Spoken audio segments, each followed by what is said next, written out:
Welcome to Studio 5. We're sitting down with Tyler Perry, who has a new documentary on his life to share, a new chapter in the Trolls journey, and an author whose work inspired a film about life after death. These stories are all coming up on this edition of Studio 5, and we have your countdown of the top 5 uplifting entertainment stories this week. Here are the first 2. At number 5. We all have a story, but not all of us know what it is. A single thread in a tapestry, though its color brightly shine. A Studio 5 exclusive look at a scene from The Prince of Egypt the musical, filmed live at London's West End's Dominion Theatre, available now on digital platforms. Dance with me! No, I'll just stand here and watch. Come on, dance with me! I don't know how. The show features a cast and orchestra of 60 performers, making it the biggest musical ever staged. You can never see with your eyes on earth. Look through heaven's eyes. Look at your life. At number 4. Rocking around the Christmas tree at the Christmas party hop. A famous holiday song just made music chart history. Brenda Lee's Rockin' Around the Christmas Tree just hit number 1 for the first time on the Billboard Hot 100 singles chart, 65 years after its release. That's the longest it's ever taken for a song to go from release to number 1. Brenda Lee was 13 when she recorded Rockin' Around, and now at 78, she's the oldest artist ever with a current Hot 100 number 1. With that, the countdown has begun. Stay tuned for the remaining 3 stories, all coming up throughout the show. Tyler Perry is a writer, director, actor, filmmaker, and an all-around media mogul. He's now sharing a more intimate look inside his life and the long, winding journey to where he is today. It's a film called Maxine's Baby, the Tyler Perry story. What filmmaker has had 5 movies open number 1 at the box office in the last 4 years? Spielberg? Tarantino? Scorsese? No. This record belongs to Tyler Perry. You say you always knew that there was greater for you. Do you remember the moment you knew, or what happened that light went on for you? No, it's just always knew. I always felt as a kid that there was more for me. I didn't see things the way that my a lot of the other kids in the neighborhood saw things. That, you know, or even my parents, for that matter, they saw us being black, or us being poor, or us being, like, even I had a teacher, I said, you know, they were asking kids what they want to be, and I said I want to be a millionaire, and he said, you're never going to make it because you're poor and you're black. But even as a child, there was something in me that said, that's not true, don't believe that. But I know now that was and is the voice of God. That was the counter to the negativity. It was the altar to it that was always encouraging me, for sure. We were so broke. We used to share burgers and talk about these great dreams that he had. I had all these people tell me what I would never be. Nobody said what I could be. And obviously that was critical in light of all that you were going to endure, that you needed to always know. I had to know, and you know, the other part of it too is I thank God for my mother. I feel sorry for kids whose parents don't give them God, don't give them faith, don't give them Jesus, because life is going to get hard at some point, and you will turn to something. Everyone turns to something, and I'm so glad I had the option, and I had a mother who was smart enough, or strong enough, or had the wherewithal and the faith enough to say, son, this is where you go, so that I'm not strung out on drugs. Because the things that I've been through, man, it's a wonder that I'm sitting here, but he is a wonder. My mother said, don't you ever let anybody tell you who you are. You know who you are. I can't watch it without cringing. I think you crossed the line. What I will not do is change because some critics think it's not art. Willie Maxine Perry? Is that the name? Willie Maxine, yeah, they called her Mackie. They call her Mackie. Yeah. And looking at the photograph, she's beautiful. You also describe her as probably the most beautiful of all her sisters. She was, yeah, she was. She was a beautiful woman before sickness and cancer and diabetes ravaged her body, but she was so beautiful, perfect skin, and just would walk in a room and everybody, natural beauty, no makeup at all, and everybody would just turn and stare. Just a beautiful, beautiful woman. He changed his name to Tyler Perry because he had an estranged relationship with his dad. I just could not understand how this man could look at me and hate me with such passion. On the flip side, your dad, because of him, what would you say your childhood was like, if you could describe it in one word? Hell. Yeah, it was hell. It was hell. There's no other way to describe it, because he You know, I look at him now, and I clearly think that there was so much trauma in his life that he may be mentally bipolar. I really think that something's there, but there were extreme highs and extreme lows, and extreme alcohol abuse and extreme physical and verbal abuse. It was, but was normal for him. I remember a few years ago, he sent a message to me through my brother, you know, because I was doing something and it had been successful, or some project had come out, and he said, if I had beat you one more time, you would be Barack Obama. So he celebrated the fact that he did what he did. He thinks because of him being so brutal, I became this person, which in fact, there is some truth to the fact that he helped form who I am, because all things work together for your good. Do not play him small, because he is not just some lucky Negro turned black man. There was no denying the talent and the power of Tyler Perry. I think I read you were fueled by a passionate desire to give your mother everything she wanted, and then a rage to prove Emmett wrong. That's right. Those are the two. Yeah, well, later on it became about her, and I didn't realize how bad it was until she died. Because when she died in 2009, I was lost, not just in grief, but every bit of that work ethic, that motivation, that drive was gone. I had nothing. I was like, what is the source of why am I doing this now? Because it was really all about taking care of her. And I went and I ran so fast. Sometimes when you run from poverty and you're running to do something, you'll run so fast, you'll run past the chariot. You know, I ran past the chariot that was carrying what I needed. You did have a conversation with God, an angry one, essentially ready to give up. Oh yeah, I'm done. I'm done with this. I'm going to do like my mom said, go to the phone company, get me a nice job, making $300, $400 a week, and get me some benefits, because that's what she told me, because she said these plays are never going to make it. And it was in that moment that I had just forgiven my father. Everything was falling apart. I got up and looked out the window backstage of the theater, and there was a line around the corner to get in the place. After not selling the show, not selling hardly any tickets for 7 years. It was a profound moment. He fought the demons, the dream snatchers, the haters. People saying you're not gonna become, I have to become. And he became. Tyler, I just want to tell you how blessed I am to have a son like you. And you can see Maxine's Baby, the Tyler Perry story, on Amazon Prime, streaming right now. Still ahead, the trolls are back. One of the really strong pieces is the music. It's music that represents music from every decade, including brand new songs from today, original songs. The film's director takes Studio 5 behind the scenes to look at Band Together. At number 3. It's Sunday morning,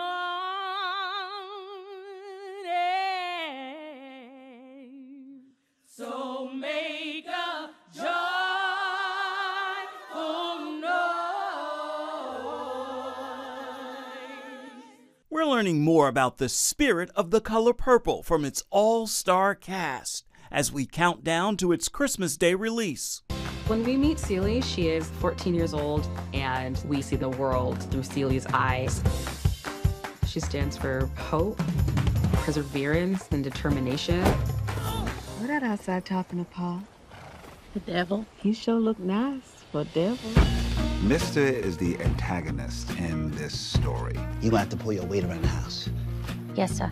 And whatever I say, go. The filmmakers made sure he was human, and he just wasn't a villain. And he can have redemption. It's a story of finding yourself and living it and going after it, no matter what. Put it on. This ain't me. She was like a breath of fresh air. She was that push that we all needed. I see the smile and color. Sweet and loving God. Now it's talking. Push the button, yeah! At number 2, it's a new class of Kennedy Center honors. This year's Kennedy Center honorees were welcomed Sunday to the White House by President and Mrs. Biden for their contributions to the performing arts. Queen Latifah of hip-hop royalty, actor, comedian, and more Billy Crystal, one of the greatest opera sopranos, Renee Fleming, Barry Gibb of the Bee Gees, and pop mega hitmaker Dionne Warwick. And now that you've seen the first 4, the #1 story in this week's countdown is coming up a bit shortly. Before we get to it, though, let's take a look at the latest chapter of the Trolls franchise. It's called Trolls Band Together. Director Walt Dorn gives us a Studio 5 look inside. Let's do this! Right now, we're in the studio for some Trolls 3. This is so fun. Whenever we get the gang back together, you can just feel how much fun everybody has. You're so in!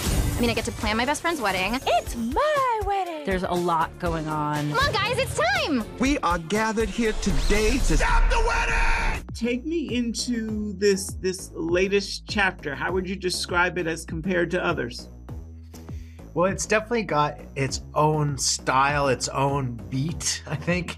You know, there's new thematic elements in here. I think of all the Trolls movies, this one is the most personal for the Trolls and for me as far as the journey goes. Operation Family Harmony is on and popping. I can't believe this is really happening! This movie really explores the dynamic of having a family, of being in a family, in all its different varieties. It's a wild ride. The story has so many different twists and turns. Oh my gosh, hello! My name is Viva! Why do you think this story and franchise has connected so well and allowed you to even be at #3? I think a lot of it has to do, there's a lot of ingredients. I mean, you can't ignore the idea of feeling good, joyfulness, the idea of laughing together when people watch the movie together. But I think one of the really strong pieces is the music. Oh, here we go now! Just let me take you to a better place. You all up in your feels right now? And I think that journey of music really connects to such a wide variety of people that you can go into this film with, doesn't matter what your age is, you're gonna have something to connect with. I don't get it. Which troll do you most identify with? That's an easy one. From that one, it's gotta be Poppy, because I definitely believe in the power of optimism. I think optimism and being optimistic is a real superpower, something you have to grow and work on, but with optimism, there's nothing you can't achieve. Branch, this is your second chance to connect with your brothers. Do you know what I would give to have a sister? Do you go into this when it's done with a wish or a hope? Yeah, the wish or hope is that we make people smile, that we make them feel good, that we bring a little bit of joy and a little bit of love to the world. You know, I think sometimes it can be a really, challenging and dark and difficult world to be in. And I think sometimes even with films, they're very dark and very serious. So there is a intended playfulness and a sense of fun and love in this film. Did you just braid my hair? You're welcome, it looks so good. I love it! Do you appreciate the timing? Because literally we're just here on the cusp of the holiday season. Yeah, I'm very grateful for it. What a better time to bring some joy and some love. You know, in this season, you kind of get that warm feeling. You start spending a lot more time with your family. And I think it's a great movie to experience with your family, as well as reflect on, sometimes going into the holidays and dealing with your family, it can be hard. It can be hard. And this movie says family isn't hard. Family is hard, but they're irreplaceable. Trolls Band Together has more fun, more action, more music. There's no better way to experience this movie than on a big screen. Card me, Dingle! Bye, everybody! We're putting the band back together! Looks like so much fun. Trolls Band Together is in theaters right now. We need to take a break, but before we do, it's time to share this week's story and pictures. Here's this week's Studio 5 snapshot. Celebrating a life well lived in famed television producer Norman Lear, the man behind a long string of wildly successful television shows, including All in the Family, The Jeffersons, Good Times, One Day at a Time, and so many more. His work fused comedy with social commentary and encouraged his audiences to think. Lear died Tuesday at his home in Los Angeles. He was 101 years old. We honor him in this week's Studio 5 Snapshot. Still to come, His book inspired the documentary After Death. I think it was a great introduction to the reality of the life to come. I think it's going to help a lot of people who are skeptical. New York Times bestselling author John Burke is in Studio 5 to talk about the film and his latest book, Imagine the God of Heaven. At number 1. Where's my wife? I shifted her. Angel Studios' new sci-fi thriller romance opens number 7 at the box office, earning more than $1.1 million. Imagine having the power to move people from one reality to the next, to shift them.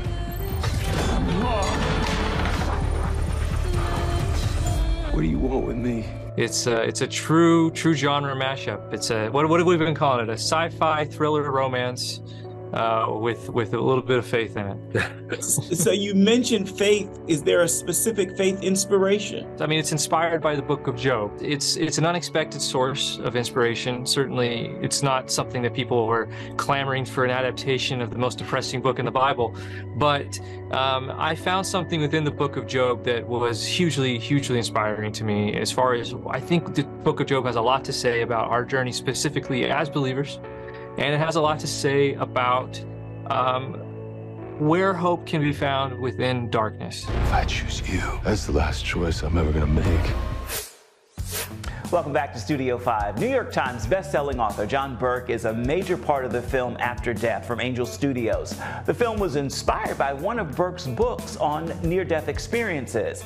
And he joins us in Studio 5 for a look at the film and his latest work, Imagine the God of Heaven. I think the near-death experience is where science meets religion. So my introduction to you is After Death, the film. How did you get connected with that project? There is a process of dying during which I feel the near-death experience occur. Well, after I wrote my first book on this subject, Imagine Heaven, Stephen, the producer, lost his brother-in-law. And he saw me on a TV show, got Imagine Heaven, read it, and contacted me and said, and this needs to be a film. I can't be dead because I've never felt more alive. The first person I saw was my grandfather. He extended his hands to me and said, "Welcome home, Donnie." How do you feel seeing that project completed and watching? I think it was a great introduction to the reality of the life to come. I think it helped a lot of people, and I think it's going to help a lot of people who are skeptical realize that there is actually real good evidence that there is life after death. You were in the hospital bed, right? But you had left your body. People don't believe you when you say the story, but it's just so real. What really convinced me is that when they would come back, they actually saw what was going on in the room. This book, Imagine the God of Heaven. Take me inside this. What happens inside? What are we seeing? Who are we hearing from? In Imagine the God of Heaven, really what I was trying to do is show the story, the attributes, the character, the heart of God.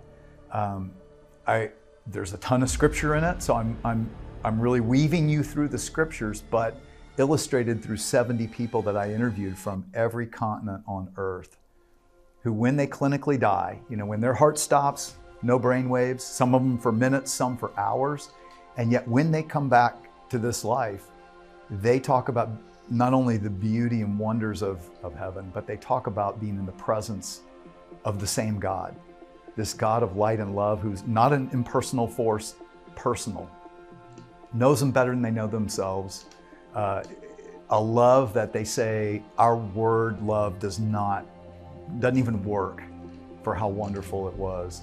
Naturally seeing you write these books and do these interviews, be a part of a film, it just makes you wonder, so what happened in your life that made this so fascinating to you? You didn't have a near-death experience. No. It was my story of coming to faith. My dad was dying of cancer decades ago, and someone gave him the very first research on near-death experiences, the book that coined the term. I saw it on his dresser, I read it in one night, and my thought was, wow, could this actually be evidence that this God afterlife stuff is real? And you know, for 35 years, I've studied over 1,000 near-death experiences, always curious, like how do what these people are saying and what they agree on what they're saying, how does that align with what the scriptures say?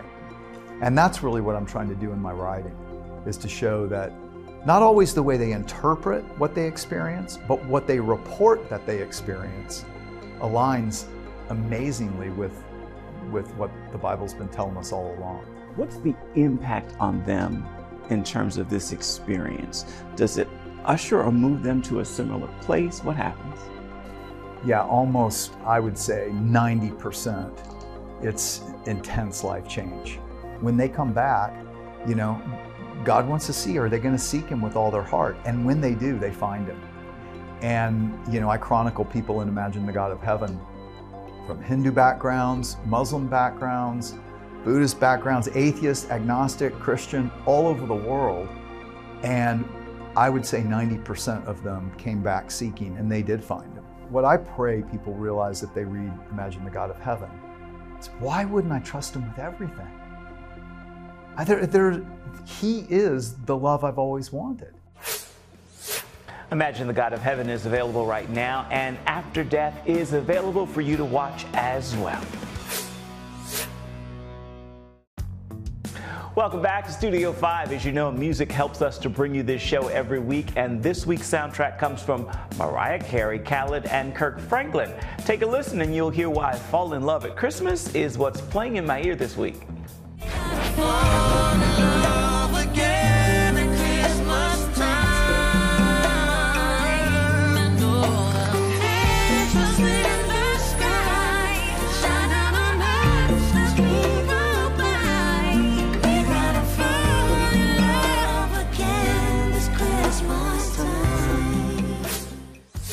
On that holiday music note, we are just about out of time for this week's edition of Studio 5. So let's take a moment and see what's in store on next week's rundown.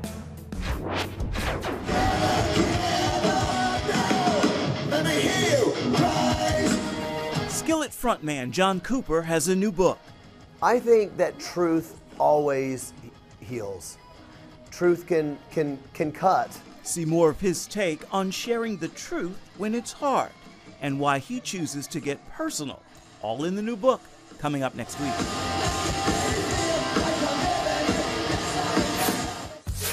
Be sure and join us for that story and so much more next week. This week we've got time for just one more thing. We want to give that to Tyler Perry. He's got the final word. Some people that come in your life are leaves, and they're there for a moment when the season changes. They're not there for too much. They can give you some shade every now and then, but don't expect much from them because they're a leaf. They're going to be gone as soon as things get cold or rough or hard. And then there are people who are branches. You know, depends on how long they've been growing with you. It depends on how much pressure you can put on them. But if you step out there on them, they'll break and leave you high and dry. But then there are roots in your life, and if you're lucky, if you're blessed enough to have a few of those, then you've been very, very fortunate, because the root is not trying to be seen. They're just trying to give you everything you need to survive. And I thank God for the roots in my life, and I wanted to share that so people would realize, don't be mad at somebody because they're a leaf. They're just who they are. Don't be mad at somebody because they're a branch. They're trying to grow. They may stick with you through storms, and they may not. They may end up being one of the strongest members in your life, but you have to know where people are and place them in the right places in your life, so that you're not setting yourself up for disappointment. Because if you're angry that the leaf only stayed a season, it was a leaf. What else could it be? What else could it do? That is a great final word for this edition of Studio 5. Thank you so much, Tyler Perry. Until next time, make time to uplift someone around you, and then please come on back. See where Studio 5 takes you next week. Thank you for watching. Bye-bye.